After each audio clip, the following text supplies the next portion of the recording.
네, 국회에서 취업준비생의 인권을 위한 보호법 제정을 추진 중인데요. 이렇게 국회에서 취준생 인권보호법을 위한 움직임이 있습니다. 네, 잡정보센터에서는 취준생들의 인권을 지키는 방법을 알려드리는 취준생 인권위원회가 있습니다. 네, 자 그동안 몰라서 넘어가고 또 취업시장의 약자라서 알면서도 넘어가야만 했던 그런 불편부당한 일들 많이 겪으셨을 텐데요. 오늘 이 코너를 통해서 조금이나마 해소가 됐으면 하는 바람입니다. 네, 오늘 도움 말씀 주실 분 소개하겠습니다. 현직 노무사이시고요. 노무법인 한림경기의 김교원 노무사님 함께하겠습니다. 어서 오십시오. 안녕하십니까.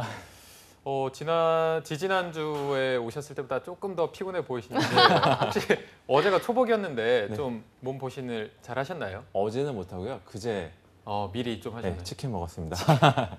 어쨌든 닭을 드셨네요. 네. 자, 한 달에 한 번씩 나오시면서 이제 교원쌤도 조금 취준 일을 꽤 진행해 오셨는데 교원쌤이 볼 때는 취준생들의 인권이 조금 개선이 됐다고 보십니까? 좀 제 희망사항일지 모르겠는데 저희 프로그램 꾸준히 보신 분들이라면 적어도 억울한 일을 당했을 때 이 시시비비를 좀 다툴 수 있지 않을까라는 좀 희망사항이 있습니다. 네, 알겠습니다. 그리고 또 오늘 수고해주실 2부의 도우미 신세미 캐스터도 함께하겠습니다. 어서 오십시오. 안녕하세요. 안녕하십니까. 신세미 캐스터한테도 한번 여쭤봐야 될 것 같은데 네. 어제 초복이었는데 좀 맛있는 거 많이 드셨을 것 같은데 뭐 좀 드셨습니까? 어제 저 강릉 갔다 온 거 다들 모르시죠? 모르죠. 모르죠. 어떻게 알겠습니까 저희가? 지금 방송 끝나고 네. KTX 타고 강릉 가서 바다에서 또 폭염 아이고. 중계를 했어요. 그러고 정말요? 나서 끝나고 맛있는 회덮밥 먹으면서 아, 몸보신을 나름 했습니다. 강릉까지 가서 그 얼마나 뜨거운지 폭염 네. 중계를 하신 건가요? 네, 네. 맞아요. 어땠습니까? 좀 강원도 강릉 날씨는? 경포대 수욕장에 갔는데 강릉에 내리자마자 공기가 좀 다른 것 같더라고요. 확실히 더 엄청 덥더라고요. 네. 그래서 중계 잘했습니다. 덥다고. 그리고 혹시 해도- 네, 신세미 캐스터만의 음. 여름을 더위를 이겨낼 수 있는 방법 같은 게 있나요? 저는 여름에는 아무래도 수박을 그 락앤락 톡에다가 잘라가지고 선풍기 바람 쐬면서 먹는 게 가장 좋지 않나, 시원하지 않나. 역시 네. 먹을 걸로 해소를 거의 다 대부분 하시네요. 역시 먹을 거를 그렇습니다. 집에서. 네, 네. 알겠습니다. 자, 네. 그럼 교원쌤 오늘 소개해 주실 준비하신 주제는 어떤 건지.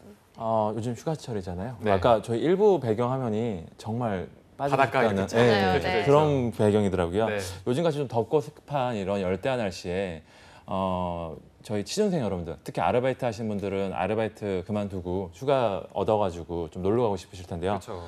최근 한 매체에서 그 알바생들을 조사한 결과에 따르면 이러한 연차 유급 휴가를 주지 않는다는 사업자가 한 58.9%로 한 60%에 육박했다라고 하고요. 네. 또 준다라고 하더라도 무급으로 주는 사업주가 한 27.2%, 그리고 유급으로 정석대로 주는 사업주가 13.9%에 불과했다고 합니다.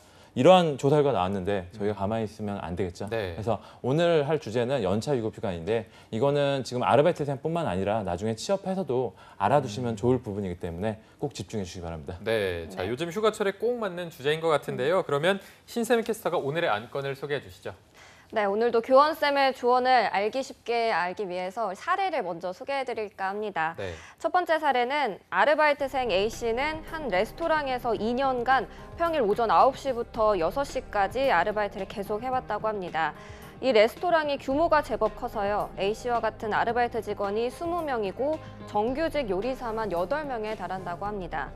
문제는 규모가 상당하고 오래 운영해온 레스토랑에서 일하는 A씨가 지난 2년간 단 한 번도 휴가를 가지 못했다는 점인데요.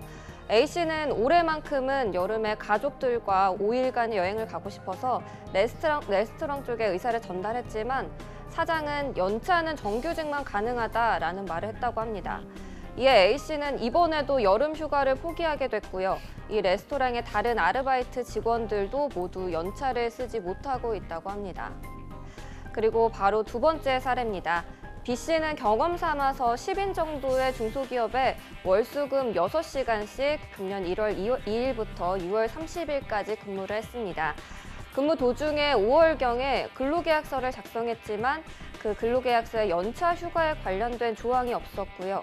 근무 기간 동안 연차 휴가를 한 번도 사용한 적이 없다고 합니다. 따라서 오늘 취준생 인권위원회 안건으로는 정규직이 아닌 근로자는 연차 유급 휴가를 받을 수 없는 것인가입니다.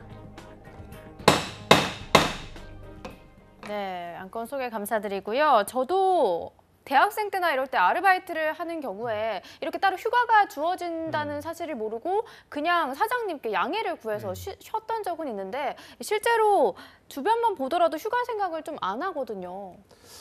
유진님 씨처럼 잘 모르시는 분들이 상당히 많아요. 뭐 사업주도 그렇고 근로자분들도 내가 특히 아르바이트생 같은 경우에는 내가 무슨 연차가 있겠어라고 네. 생각을 하는데 당연히 발생을 하고요. 그래서 오늘 이번 주제를 좀 준비했고 특히 저희 취준생 여러분들 같은 경우에는 사회 경험이 어떻게 보면 첫 경험이다 보니까 상당히 지금 자신의 권리를 못 지키는 상황이 많으실 것 같아요. 그래서 오늘 연차휴가에 대해서 한번 알아보셨으면 더 좋을 것 같습니다. 네, 알겠습니다. 자 그렇다면 이 연차 유급 휴가에 대해서 저희가 꼭 한번 짚고 넘어가야 될 것 같은데요. 교원쌤이 미리 저희에게 자료를 주셔서 이 자료를 신세미 캐스터가 정리를 해서 좀 읽어주시죠. 네, 우리 취준생 여러분들이 꼭 알아둬야 하는 연차 유급 휴가 근로기준법 제60조에 법적으로 명시가 되어 있다는 점 꼭 기억해 두시고요. 어떤 내용으로 이루어져 있는지 같이 살펴보겠습니다. 1번, 사용자는 1년간 80% 이상 출근한 근로자에게 15일의 유급 휴가를 주어야 한다. 2번, 사용자는 계속해서 근로한 기간이 1년 미만인 근로자 또는 1년간 80% 미만 출근한 근로자에게 한 달에 개근 시 1일의 유급 휴가를 주어야 한다. 삭제된 3번을 뒤로하고 4번은 사용자는 3년 이상 계속해서 근로한 근로자에게 제1항에 따른 휴가에 최초 1년을 초과하는 계속 근로연수 매 2년에 대해서 1일을 가산한 유급 휴가를 줘야 한다. 이 경우 가산휴가를 포함한 총 휴가일수는 25일로 한도를 한다. 마지막으로 사용자는 제1항부터 제4항까지의 규정에 따른 휴가를 근로자가 청구한 시기에 주어야 하고 그 기간에 대해서는 취업규칙 등에서 정하는 통상임금 또는 평균임금을 지급해야 한다. 다만 근로자가 청구한 시기에 휴가를 주는 것이 사업 운영에 막대한 지장이 있는 경우에는 그 시기를 변경할 수 있다라고 명시가 돼 있는데요. 사실 말하면서도 저도 참 어려운데 아마 쌤이 좀 더 쉽게 설명해 주실 것 같습니다. 네. 좀 설명을 해주실까요? 어렵네요. 그러니까 연차휴가는 파면 팔수록 좀 어려운 부분이긴 해요. 네. 그러니까 제 실제 사례인데 아침에 저희 이제 인사 담당자분이시죠. 연락을 주셨어요. 그리고 점심 먹고 나서 한 번 또 연락을 주시더라고요. 그리고 저녁 퇴근 전에 연락을 주셨는데 연차휴가 하나 가지고 동일한 질문이었어요. 그러니까 그만큼 이해가 안 되셔서 그랬던 부분인데 제가 오늘 이렇게 뭐 어려운 부분 설명드리기보다 기본적인 사항들, 알고 계셔야 될 사항들, 아르바이트생이라면 본인의 권리를 누리기 위해서라도 알고 계셔야 되는 그러한 부분들만 좀 설명을 드릴 예정이고요. 저희 취준인 프로그램의 애청자시라면 아르바이트생도 근로자라는 거는 아마 이제는 모두들 알고 계실 거예요. 네. 근로자이기 때문에 근로집의 보호를 받죠. 그리고 연차 육아에 대해서 가장 우선적으로 중요한 건 1항에 대한 부분이겠죠. 1년간 근무하면 1년간 80% 이상을 근무하면 15일의 연차 유급 휴가를 준다라고 돼 있는데 여기서 이제 예를 들면 만약 2018년 1월 1일 날 입사를 했다라고 한다면 1년 되는 날이 올해 12월 31일이겠죠. 그래서 12월 31일까지 80%는 웬만하면 다 충족을 하실 거예요. 보통 뭐 3달 이상을 결근하거나 이런 거는 단일 의사가 없다는 얘기이기 때문에 80%다 충족을 하실 거고 그러면 15일의 연차 유급 휴가가 발생이 되는 거죠. 네. 15일. 그럼 네. 좀 1년 미만의 경우에는 휴가를 아예 못 쓰는 건지 궁금한데 아르바이트생들도 경조사나 이렇게 당장 필요한 휴가 같은 게 있어야 할 것 같은데 어떤 건가요? 가장 좀 중요한 질문이 아니실까 싶어요. 그러니까 특히 저희 아르바이트생 같은 경우에는 단기간 근무하신 분들이 많으시잖아요. 그렇죠. 예, 이런 경우를 대비해서 2항에 이제 1년 미만자들의 어떤 특례 조항이 있습니다. 보시면 아까 1개월 만근 개근한 경우에는 하루에 유급 휴가를 준다라고 돼 있어요. 그러니까는 만약에 올해 1월 1일 날 입사를 해서 현재까지 근무를 하고 있다면 1월 1일부터 1월 말일까지 근무했으면 개근을 하고 있으면 하루의 휴가가 발생하는 거고 현재까지 6월까지는 지나간 거고 7월은 아직 중도에 있는 거잖아요. 그러니까 6일의 휴가가 발생되겠죠. 네. 네. 어쨌든 1개월을 만근할 때마다 하루가 생기면 6개월을 만근을 하면은 6일의 휴가가 생기는 건데 그러면 결과적으로도 좀 휴가를 쓰면 돈을 보상을 받을 수 있는 건가요? 네, 저희가 근로기준법 60조에 나와 있는 휴가는 연차 유급 휴가입니다. 네. 무급이 아니죠. 그러니까 유급이기 때문에 돈을 준다라는 개념으로 보시면 될 것 같고, 그러니까 만약에 이 휴가를 사용을 하면 실제 그 근로를 안 했을 경우 임금을 차감하잖아요. 임금 차감하지 않는 거죠. 유급으로 인정이 되는 거고요. 그리고 혹시라도 퇴사를 한다든지 아니면 이 사용 기간이 1년인데 이 1년 동안 다 사용을 못해서 남은 휴가가 있다면 사업주는 그 근로자에게 돈으로 보상을 해야 됩니다. 아하. 네, 알겠습니다. 지금 취업 준비를 하면서 아르바이트를 하고 계신 분들도 정말 많을 것 같은데 꼭 참고하셨으면 좋겠고요. 네. 또 따로 유의할 점들 같은 게 있을까요? 다만 이 연차 유급 휴가가 발생하는 조건이 좀 따로 있어요. 그러니까는 상시 근로자, 그 사업장에 근로하는 인원들이 5인 미만인 사업장 같은 경우에는 연차 유급 휴가가 발생이 되지 않고요. 그리고 혹시라도 근로자가 5인 넘는다고 하더라도 근로자가 주 소정 근로시간이 15시간 미만인 경우에는 연차 휴가가 발생되지 않습니다. 네, 자 근로 조건이 좀 있었는데 저희가 사례로 함께 보면서 좀 설명을 들어보도록 하겠습니다. 첫 번째 사례 A 씨는 그러면 설명한 대로 의하면 연차 유급 휴가를 받는 게 마땅한 거죠? 그렇죠. 해당 아르바이트생은 5인 이상 사업장, 그러니까 사업장이 5인 이상 사업장이었고 A 씨는 하루에 8시간, 그러니까 일주 5일이니까 40시간을 다 근무하는 사람이기 때문에 네. 당연히 연차 휴가, 유급 휴가가 발생됩니다. 네. 그럼 A 씨 같은 경우에는 며칠 정도 발생하나요? A 씨가 아까 근로한 기간이 2년이었고 한 번도 네. 휴가를 사용하지 않았다라고 했습니다. 그러면 1년에 15일이 발생하니까 2년 되니까 30일이 발생이 되는 거죠. 네. 오. 30일의 휴가. 예, 네. 다만 근로기준법 개정이 돼서 만약 A 씨가 작년 5월 30일 이후에 입사자라면 추가적으로 11일이 더 발생하게 됩니다. 네, 알겠습니다. 자, 이어서 두 번째 사례를 또 바로 살펴보도록 할 텐데, 자 근로계약서를 좀 늦게 썼고 좀 연차 유급 휴가 조항이 없는 계약서에 사인을 했는데 이 부분도 좀 휴가 수당을 받을 수가 있는 건가요? 네, 근로계약서 작성 의무는 당연히 사업주에게 있는 거고요. 늦게 썼다라고 하더라도 법적으로는 이미 입사일부터 근로계약이 시작이 되는 거기 때문에 연차 유급 휴가 발생 여부에는 아무런 영향이 없습니다. 네. 아까 해당 사업장 같은 경우는 5인 이상 사업장이었고요. 이 근로자는 18시간을 근무했기 때문에 연차는 발생이 됩니다. 네, 자 그러면 B 씨 같은 경우에는 좀 며칠 정도를 받을 수가 있는 건가요?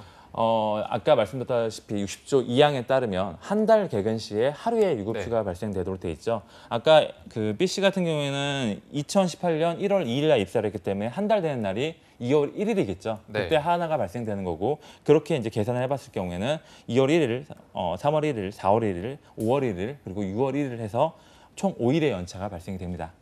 네. 네, 알겠습니다. 오늘 좀 가장 가까운 얘기지만 모를 법한 얘기, 꼭 필요한 얘기를 알려주셨는데요. 마지막으로 오늘 안건에 대해서 촌철살인 한마디까지 들어보도록 하겠습니다. 매번 사업주 분들에게 좀 제가 할 말씀 드렸는데요. 아니면 국회에 드리거나 이제 네. 오늘은 취준생 여러분들에게 좀 말씀을 드리고 싶어요. 오래된 법원이지만 이런 얘기가 있습니다. 법원 중엔 권리 위에 잠자는 자는 보호받지 못한다. 그러니까 즉 제도가 있다라고 하더라도 본인이 그 권리를 알지 못하면 결국에는 연차 이런 휴가같이 이런 제도에 대해서 누릴 수 없다라는 얘기인데요. 오늘 취준이 애청자분들은 꼭 연차 유급 휴가 같은 자신의 권리를 누리시길 부탁드리겠습니다. 네, 자 마지막 촌철살인 한마디까지 저희가 들어봤고요. 오늘도 또 교환쌤이 현직 노무사로서 취준생의 입장에 서서 권리에 대해서 열변을 토해 주셨고요. 오늘도 취준생 인권위원회를 위해서 수고해 주신 김교원 노무사님 그리고 신세미 캐스터 두 분 너무 고맙습니다. 고맙습니다. 감사합니다.